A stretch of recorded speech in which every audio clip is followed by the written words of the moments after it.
আসসালামু আলাইকুম প্রিয় বন্ধুরা। তো অনেক দিন পরে আবার ব্যাগে চলে আসলাম, কারণ আমার যেই ইউটিউব আইডিটা ছিল তোমরা অনেকেই কমেন্ট করছো যে ভাই আপনি নতুন ভিডিও করেন না কেন, আপনার কী সমস্যা। তো সবচেয়ে বড় কথা হচ্ছে কি, আমি মাঝে ইউটিউব থেকে ব্যাগে গেছিলাম। আমি ভাবছিলাম আর ইউটিউবিং করব না। তো এখন হচ্ছে গিয়া আমার আইডিটা চলে গেছিলো, 1 বছর হয়েছে, 1 বছর হয়েছে চলে গেছে। ইনশাল্লাহ গত 4-5 দিন হয়েছে আইডিটা যে কোনোভাবে আবার ব্যাগে চলে আসছে। তো তোমাদের উদ্দেশ্যে আমি বলতেছি বন্ধুরা, তোমরা যদি নতুন নতুন গান দেখতে চাও এবং নতুন নতুন ভালোবাসা পেতে চাও, নতুন নতুন ডান্স শিখতে চাও, তাহলে অবশ্যই আমার আইডিটা ফলো করে দিয়ে আসবা।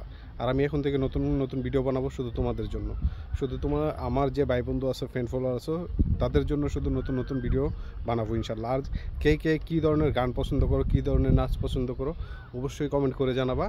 তোমাদের কমেন্টের মাধ্যমে আমি তোমাদের গানগুলি উপহার দিব। আর তোমরা যে যে গান পছন্দ করো ইনশাল্লাহ সবাই আমাকে বড়ফুল কমেন্ট করবা এবং ভালোবাসা দিবা। আর আমি ইউটিউবে ব্যাক করলাম ইনশাল্লাহ, এখন থেকে কন্টিনিউ ভিডিও হবে ইউটিউবে, ঠিক আছে? আর আমার চ্যানেলের নাম হচ্ছে কি এবিসি ড্যান্স বিডি, ঠিক আছে? ABC dance BD. তো আমার এই চ্যানেলটা অবশ্যই সবাই সাবস্ক্রাইব করে দিবা, সবসময় ভালোবাসা দিয়ে থাকবা, তাহলে আমি তোমাদের জন্য নতুন নতুন কিছু নিয়ে আসতে পারবো। আর আমার ফেসবুকে যদি তোমরা দেখতে চাও তাহলে আব্দুর রহমান এভি, হ্যাঁ, আব্দুর রহমান এভি আমার এটা হচ্ছে ফেসবুক প্রোফাইল। আর ওইটাতে আমি কন্টিনিউ থাকি, ফেসবুকেও কন্টিনিউ থাকি। তোমরা সবাই আমার ফেসবুকে চলে আসবা। আর যারা যারা ইউটিউবিং ভিডিও দেখতে চাও তারা বেশি বেশি করে কমেন্ট করবা। আল্লাহ হাফেজ।